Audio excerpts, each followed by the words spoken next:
Waalaikumsalam. Alhamdulillahirabbil alamin. Wal aqibatu lil muttaqin wa la udwana illa 'alal zalimin. Asyhadu an la ilaha illallah wahdahu la syarika lah. Wa asyhadu anna sayyidana Muhammadan abduhu wa rasuluhu alladzi la nabiyya ba'dah. Allahumma shalli wa sallim ala nabiyil karim wa ala alihi wa ashabihi ajma'in. Allahumma subhanaka la ilma lana illa ma 'allamtana wa 'allimna ma yanfa'una wa zidna ilman. Rabbana atina fid dunya hasanah wa fil akhirati hasanah wa qina adzabannar. Amin. Bapak sekalian, alhamdulillah di pagi hari ini dengan taufik dan inayah Allah, semata-mata karena hidayah dari Allah Subhanahu wa taala, kita masih diberikan kesempatan dan kesehatan untuk senantiasa menunaikan kewajiban. Yang pertama adalah kewajiban sholat subuh, dan yang kedua adalah kewajiban talabul ilmi. Karena Rasulullah SAW bersabda, talabul ilmi fardhatun ala kulli muslim. Menuntut ilmu, maksudnya ilmu agama ya, adalah fardu ain. Menuntut ilmu itu kewajiban, fardu bagi setiap muslim.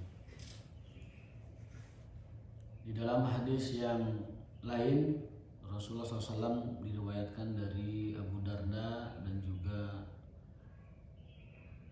para perawi lain bahwasanya selain Allah akan memudahkan jalan ke surga bagi para pencari ilmu agama, ternyata kelanjutan hadis itu jarang dibahas orang.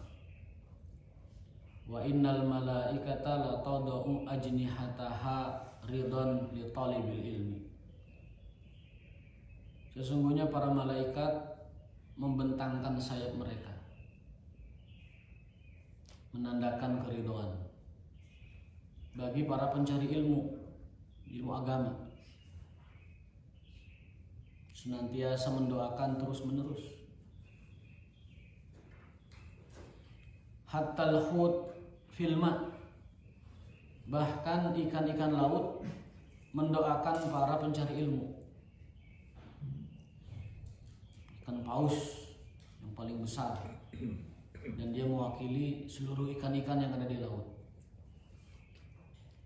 Dalam riwayat lain, hatta namlah, hingga semut yang ada di lubang tanah mendoakan para pencari ilmu.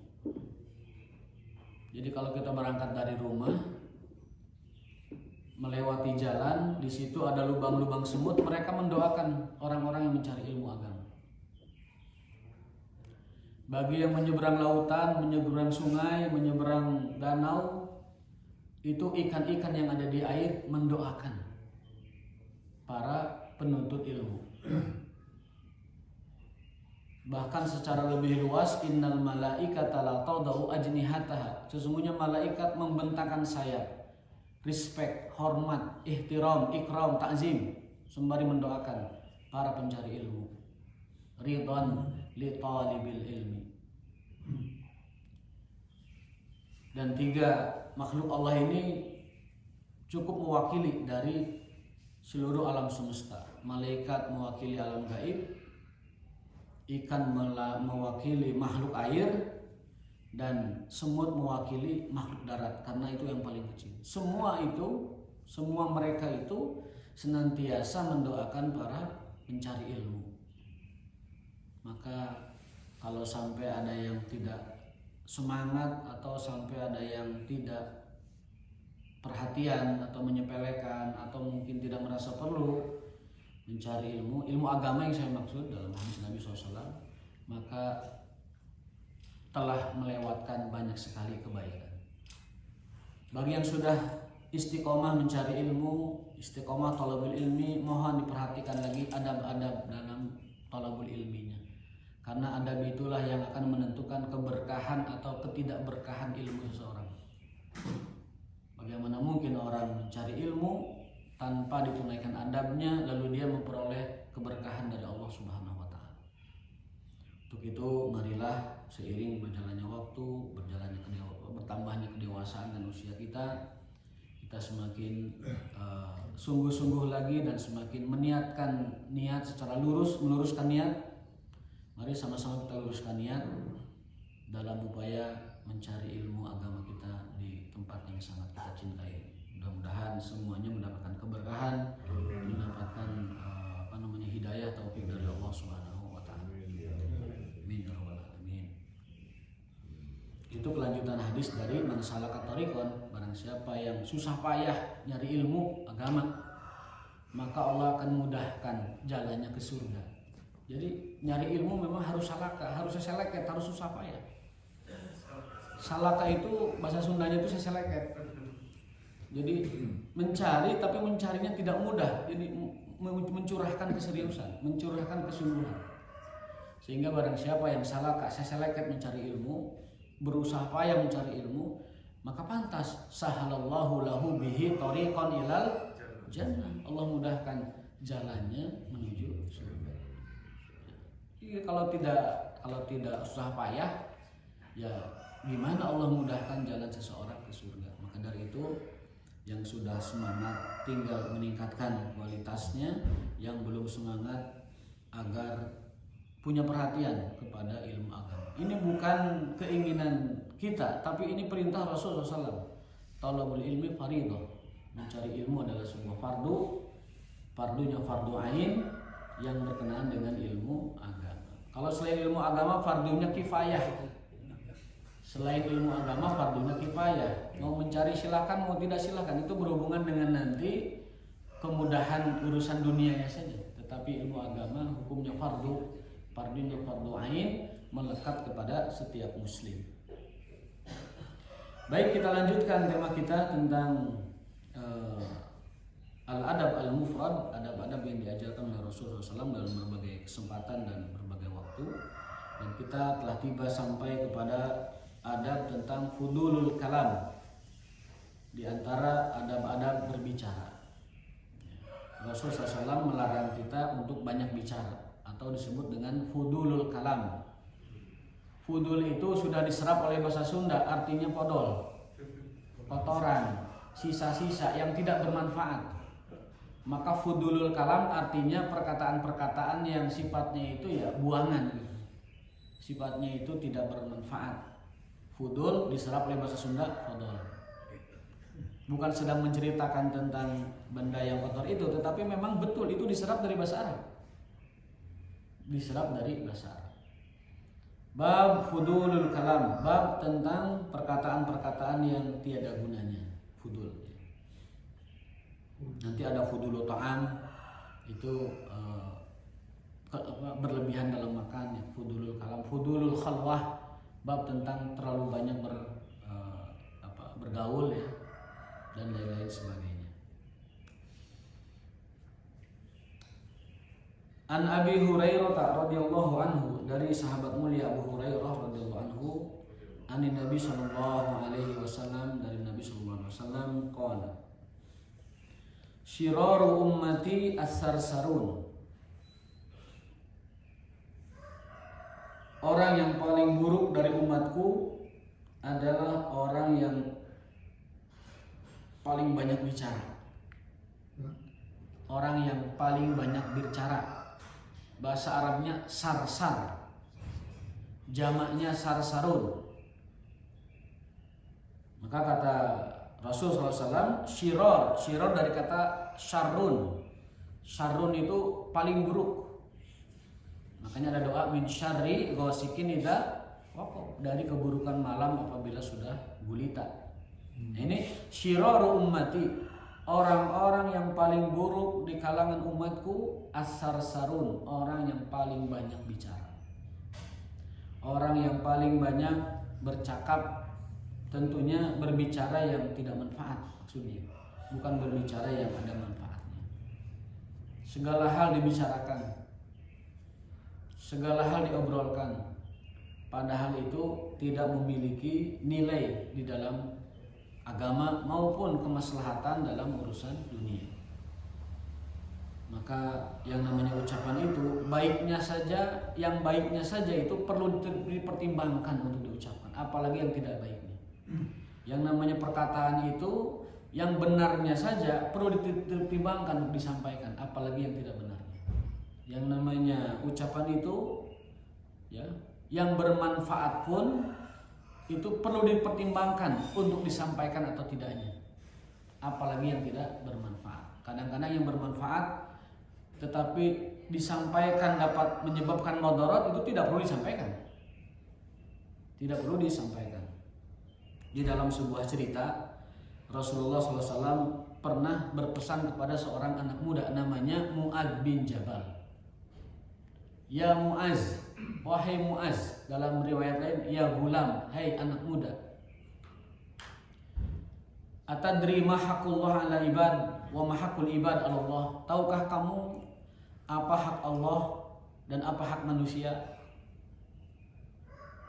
Ini mafhum singkatnya ya. Mu'adz mengatakan Allah wa rasuluhu a'lam, hanya Allah yang tahu dan Rasul. Lalu Rasul mengatakan hak Allah itu ditauhidkan tanpa musyrik, dan hak manusia itu dimasukkan ke dalam surga tanpa disentuh api neraka. Kemudian Mu'adz mengatakan, afala ubasyiru bihin nas, wahai Rasulullah, apakah aku boleh sampaikan ilmu ini kepada orang-orang, bahwa hak Allah itu hanya la ilaha illallah tanpa syirik, dan hak manusia itu dimasukkan ke dalam surga tanpa tersentuh neraka. Apakah saya boleh sampaikan ke orang-orang informasi ini? Rasul mengatakan, la tubasyirhum fayattakilu, jangan kau beritahu siapapun, khawatir orang-orang hanya mengandalkan la ilaha illallah, tidak mau beramal apapun. Hanya mengandalkan la ilaha illallah, hanya mengandalkan syahadat tanpa berbuat amal apapun. Maka sampai Rasulullah SAW wafat, Mu'adz tidak pernah menginformasikan pesan tersebut kepada siapapun, menjaga amanah Rasulullah. Itu artinya apa? Artinya terkadang sesuatu yang bermanfaat sekalipun, jika itu tidak tepat waktunya disampaikan, jangan disampaikan. Apalagi yang tidak bermanfaat.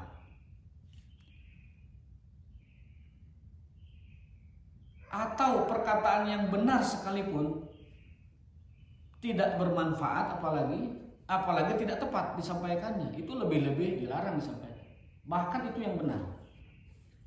Di dalam cerita Abu Hurairah radhiyallahu anhu mengatakan, aku banyak tahu dari Rasulullah SAW. Andaikan ku informasikan, laquti ahadal bal'um, aku akan binasa.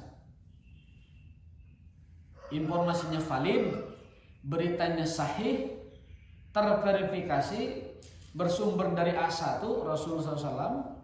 Tetapi Abu Hurairah tidak menyampaikannya, karena kalau menyampaikannya menurut beliau itu tidak ada manfaatnya. Kalaupun itu bermanfaat, bisa jadi waktunya tidak tepat disampaikan. Para ulama kemudian mulai menerka-nerka kira-kira info apa yang disimpan oleh Abu Hurairah sampai wafatnya tidak diceritakan. Ada yang mengatakan itu info tentang fitnah akhir zaman.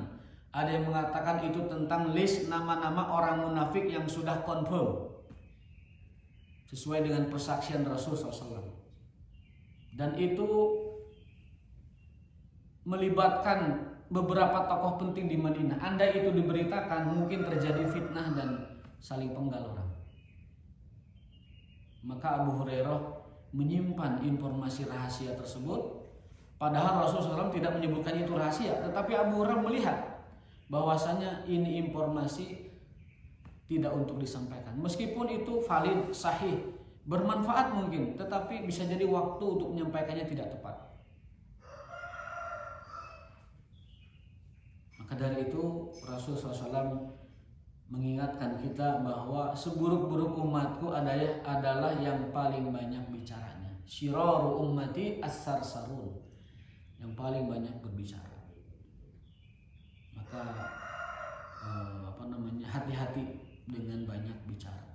Man kasura kalamuhu kasura malamuhu, itu pepatah Arab. Barang siapa yang banyak bicaranya, banyak terpelesetnya.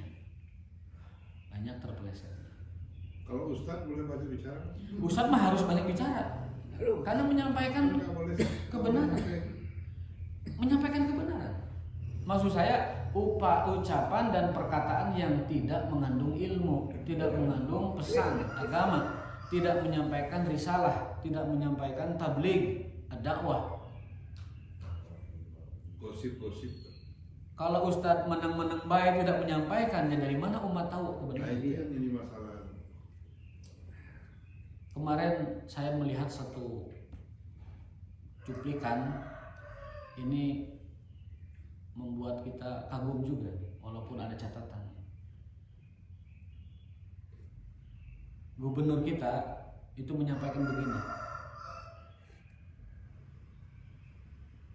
MUI itu kan sudah menyebutkan bahwa APBN itu setara atau sehukum dengan Baitul Mal di zaman dulu, ya kan? Maka sudah sepantasnya para ulama itu yang mengawasi APBN, yang mengawasi APBD. Betul nggak disalurkan ke 8 asnaf yang diwajibkan oleh Allah SWT itu? Ataukah cuman untuk, mohon maaf, memperkaya pejabat? Atau hanya untuk memperkaya orang-orang yang di birokrasi? Karena nyatanya di tingkat-tingkat daerah belanja pegawai itu ada yang sampai 80%, 70%, bahkan yang paling sudah bagus itu 30%. Banyak daerah yang tidak bisa ngapa-ngapain karena habis APBD-nya untuk menggaji aparat, para pegawai. Di daerah Jawa Barat itu seperti Garut, Tasik itu juga lebih parah itu, antara 70 sampai lebih gitu. Nah ini bagus ini, gagasan itu bagus. Kalau dulu para ulama, para sahabat kibar dan para tabi'in ulama mengawasi bagaimana Baitul Mal itu digolangkan oleh para khalifah dan menegur langsung jika ada kesalahan, sekarang peran-peran ulama dan peran-peran orang-orang yang takut kepada Allah itu seolah tidak memiliki daya jangkau dan daya awas kepada pelaksanaan Baitul Mal, atau dalam konteks sekarang itu APBN. Harusnya mereka yang bicara. Alokasi ini kepada fakir miskin harus lebih besar. Alokasi ini kepada fisabilillah pendidikan harus lebih besar. Alokasi ini kepada orang-orang yang terlilit masalah harus lebih besar. Tetapi faktanya adalah amilinya yang lebih gede. Iya. Amil itu maksudnya adalah pengelola negara. Iya. Ini kritikan bagus. Mudah-mudahan menjadi renungan bersama agar tokoh-tokoh agama itu turun gunung mengingatkan dan mengawasi kinerja pemerintah secara non struktural. Karena yang struktural kan dewan, cuman dewannya kan juga tidak mengawasi karena koalisinya terlalu besar. Para ulama harus turun gunung, para kiai, para sesepuh, pini sepuh, poro-poro kiai harus turun gunung untuk mengawasi bagaimana Baitul Mal yang merupakan hak dan juga kekayaan rakyat dikelola secara baik sebagaimana wasiat Baitul Mal kepada para khalifah di zaman dulu. Umar bin Khattab mengatakan, Baitul Mal dulu bikin infrastruktur nggak? Baitul Mal dulu ada, tetapi itu porsinya yang diatur, Mestinya DPR itu orang ulama mestinya. Umar bin Khattab mengatakan, perlakukanlah kas negara seperti anak yatim, di mana memperlakukannya tidak baik sama dengan mendurhakai anak yatim yang dosanya dosa besar sekali. Amilu, perlakukanlah kekayaan negara, kas negara bi amwalil yatim sebagaimana itu adalah harta anak yatim yang kita kewalat untuk mengkhianatinya, yang kita merasa pamali dan takut untuk mengkhianatinya. Ya. Tetapi permasalahannya yang ada adalah mereka menganggap harta negara itu ya harta mereka. Ya. Dan menjabat untuk menjadi kaya. Karena ada pepatah menjabatlah agar kau kaya, itu masalah itu. Itu adalah masalah. Baik, kembali ke hadis tadi, jangan diperbesar itu ya, padanya porsi. Panjang. Tapi itu memang teguran umum. Kita tidak menyebut nama dan tidak menyebut apa-apa. Itu teguran umum dan usulan yang bagus. Mudah-mudahan menjadi masukan kepada pemerintah. Awasi kas negara kita APBN atau Baitul Mal itu diantaranya melibatkan para ulama dan para kiai yang kompeten di bidangnya supaya menjadi masukan yang baik. Baik, seburuk-buruk umatku adalah orang yang paling banyak bicara. Tetapi bicaranya tadi, bicara tidak benar. Tong kosong. Tong kosong. Kalaupun bicaranya benar itu tidak ada manfaatnya. Kan tidak semua informasi benar itu disampaikan kalau tidak ada manfaatnya. Kalaupun ada manfaatnya, timingnya, waktu penyampaiannya itu juga perlu diperhatikan. Ada orang datanya sahih, manfaatnya jelas, tapi disampaikan bukan pada waktunya, itu juga menjadi masalah. Maka kita perlu hikmah dalam segala sesuatu. Hikmah itu apa? Hikmah itu definisinya adalah melakukan hal yang tepat di waktu yang tepat dengan cara yang tepat. Fi'lul lazim fil waqtil lazim bi tariqatin lazimah. Melakukan hal yang benar dengan cara yang benar di waktu yang benar. Itu namanya hikmah. Fi'lul lazim fil waqtil lazim bi tariqatin lazimah. Itu baru namanya hikmah. Atau isobatul haq. Jadi tepat dalam melakukan sesuatu, tepat waktunya, tepat caranya dan juga tepat yang disampaikannya atau tepat yang dilakukannya. Yang kedua, syiraru ummati ats-tsarsarun al-mutasyaddiqun. Yang kedua, seburuk-buruk umatku setelah yang banyak bicara tadi adalah al-mutasyaddiqun. Orang yang kalau bicara itu dibuat-buat, retorikanya itu sebagus mungkin. Difasih-fasihkan, dibagus-bagusin, retorikanya itu disusun sedemikian rupa yang kadang-kadang nol substansi, Hanya retorika. nol esensi. Dari 100% ucapannya mungkin substansinya hanya 10, 90-nya retorika. Atau bahkan mungkin tidak nyampe 10%, mungkin 3 atau 5%, tetapi sisanya 97%-nya hanya kemahiran berbicara saja. Mutasyaddiq, bukan pakai shad tapi sya, mutasyaddiq. Jadi dari kata sidkun, sidkun itu ujung bibir.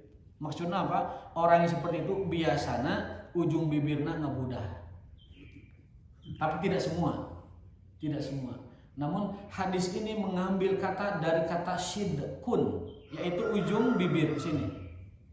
Karena orang yang terlalu banyak bicara dan memperindah ucapannya biasanya tidak terkontrol ininya, ujung bibirnya. Mutasyaddiqun, orang yang memainkan ujung bibir, orang yang memainkan pinggir bibir. Artinya apa?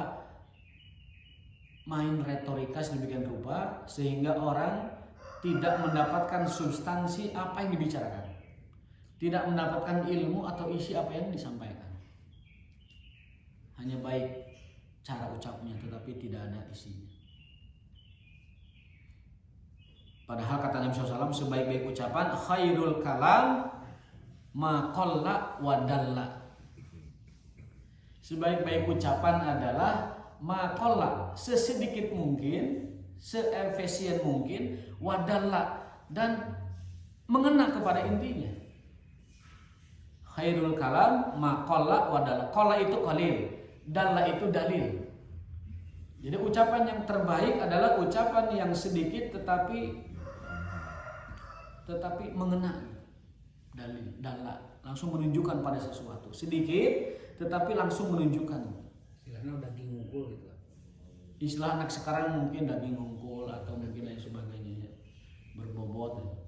Tetapi banyak orang sekarang itu tadi kasurul kalam, kasurul kalamu, banyak sekali yang disampaikan itu dengan berbagai metode retorika dan sebagainya ya,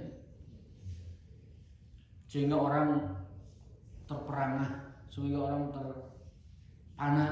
Padahal kalau diperhatikan apa sih isinya? Nggak ada.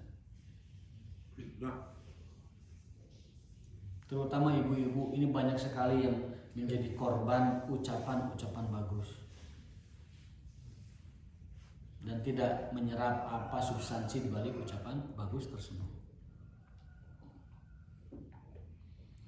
Lalu yang ketiga wal mutafaqihun. Yang ketiga seburuk-buruk umatku, yang ketiga adalah wal mutafaihikun ya. Mutafaihikun itu orang yang kalau berbicara itu sok tahu, Pak. Sok tahu. Apa sok tahu itu bahasa orang nyanyahoning ya. Nyanyahoning. Al mutafaihikun. Tepatnya di kamus itu seperti apa ya? Kita cek.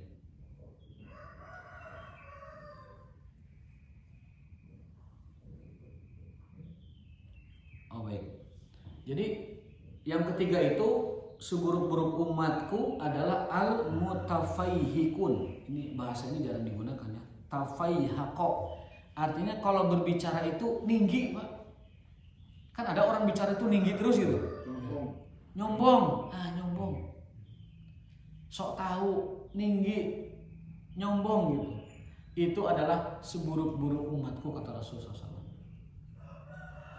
Kalau berbicara sama orang itu seolah-olah dia menunjukkan kelas yang tinggi gitu. Padahal itu juga kadang omong kosong dan sok tahu gitu. Jadi orang-orang yang selalu menunjukkan kepada manusia dengan ucapan yang nyombong dan tinggi ya, itu adalah seburuk-buruk umat. Sotoy itu sok tahu, sotoy. Ini sotoy plus sombong ini. Jadi tinggi terus kalau bicara itu. Kan ada kan seperti itu ya? Ada orang kalau bicara tuh tinggi terus. Jadi kita juga nggak respect kepada dia. Kalau bahasa Arab modernnya namanya tarofu. Tarofu itu dari kata rofa'a. Jadi selalu tinggi terus. Kalau ngomong dengan orang tuh bahasanya tuh tinggi gitu. Kadang-kadang yang sulit dipahami orang. Iya. Kadang-kadang supaya orang itu mungkin nggak bisa ngobrol dengan kita, merasa kalah. Kadang-kadang membuat orang merasa minder bicara dengan kita. Nah, itu namanya mutafaihikin. Mutafaihikun kalau marfu'nya, kalau mansubnya mutafaihikin. Nah, mutafaihikun ini orang yang kalau bicara tinggi dan nyombong itu adalah seburuk-buruk umat Rasulullah SAW. Yang ketiga. Maka hati-hati dalam berbicara. Jangan terlihat meninggi, bahkan jangan membuat diri kita merasa kalau ngobrol itu orang lain susah paham gitu. Meninggi gitu kan begitu. Ada kan supaya dipandang keren ngomongnya itu pakai bahasa-bahasa yang meninggi gitu. Kalau bahasa itu memang tepat di momentumnya atau di tempatnya itu tidak apa-apa. Misalkan diskusi di kampus atau diskusi dengan para guru besar atau mungkin dengan para peneliti, bahasa-bahasa kayak gitu mungkin biasa, tepat dan relevan. Tapi kalau bahasa itu lalu muncul di masyarakat biar terlihat keren, maka jatuhlah dia kepada mutasyaddiqun. Kalau bahasa itu membuat orang minder dan nervous mendengar dan menyimaknya, itu masuk kepada mutafaqihun.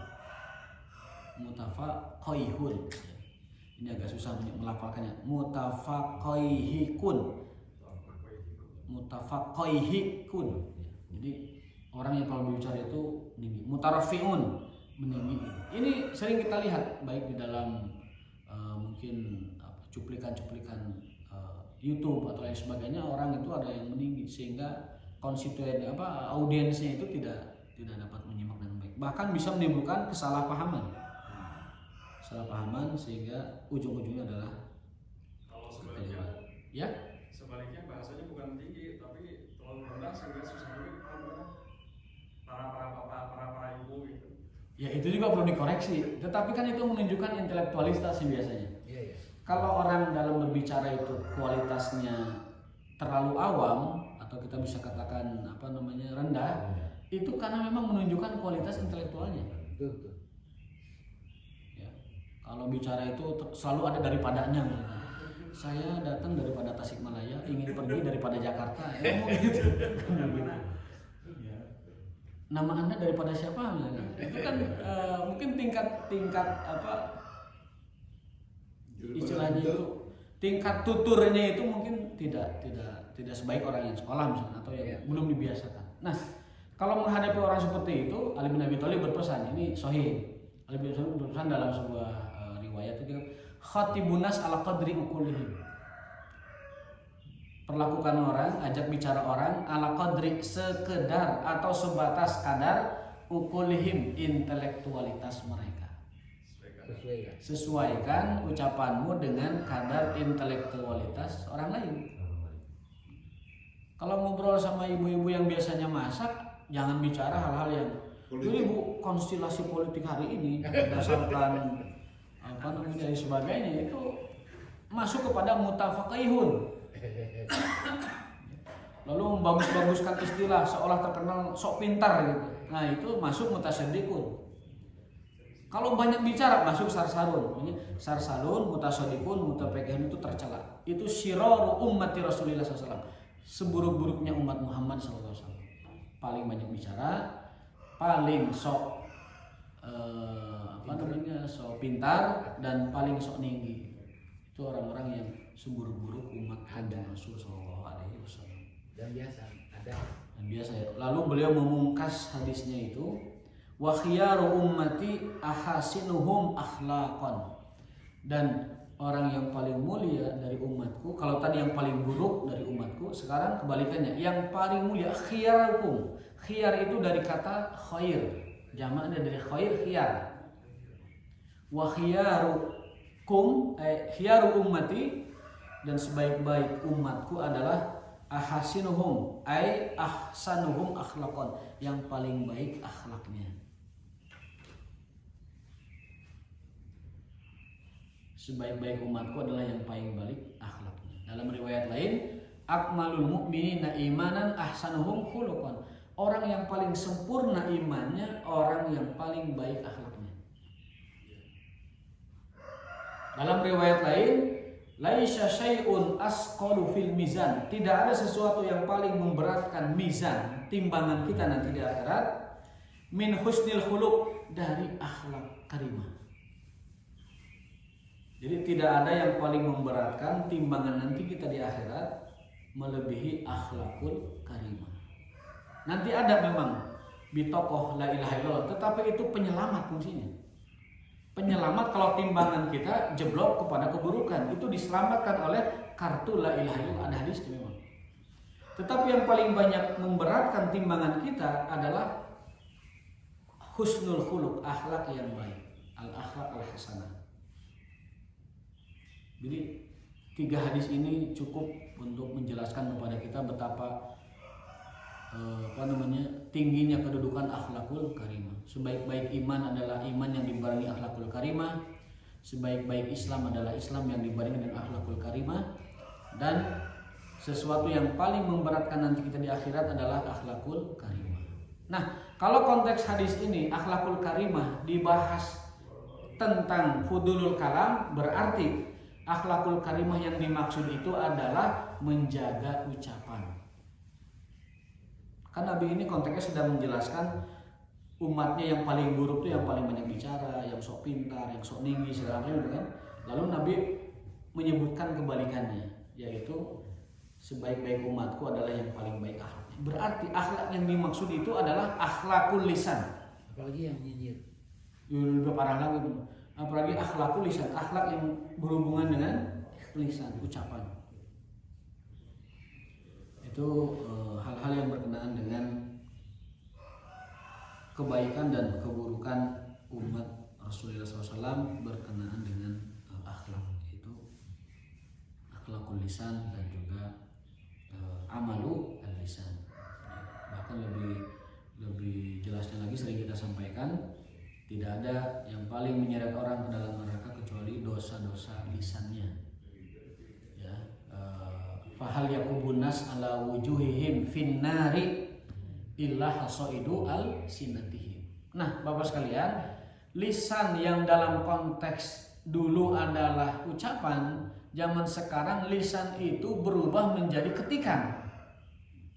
Karena ketikan kita itu juga lisan, wakil dari lisan kita. Kita mengetik di medsos, kita mengetik di komen, kita mengetik di email, kita mengetik di surat, kita mengetik di artikel, kita mengetik dalam hal segala hal, itu juga adalah lisan kita. Itu adalah lisan kita. Maka hadis-hadis lisan seperti ini juga relevan dengan perbuatan-perbuatan ketikan kita, karena tulisan kita mewakili lisan kita. Mewakili lisan kita. Bukan jamaah sekalian, marilah kita sama-sama menjaga lisan kita supaya menjadi mukmin yang akmalul iman dan menjadi ahsanul Islam dengan cara menjaga lisan kita. Mudah-mudahan satu hadis ini bermanfaat bagi kita semuanya, menjadi masukan buat kita semuanya, dan tujuan kita, ya, target kita adalah bagaimana menjadi orang yang kamalul iman, kamalul ihsan dengan menempuh hifdzul lisan, menjaga lisan kita. Sebagai penutup, Rasulullah SAW bersabda, man dominalik, barang siapa yadmanulik, barang siapa yang menjaga dua hal untukku, maka aku akan adman lahu, jaminkan surga baginya. Yang pertama adalah lisan, yang kedua adalah farji atau kemaluan. Qulu qouli hadza wa astaghfirullah li wa lakum wa lisairil muslimin. Subhanakallahumma wa bihamdika asyhadu an la ilaha illa anta astaghfiruka wa atubu ilaik. Assalamualaikum warahmatullahi wabarakatuh. Waalaikumsalam.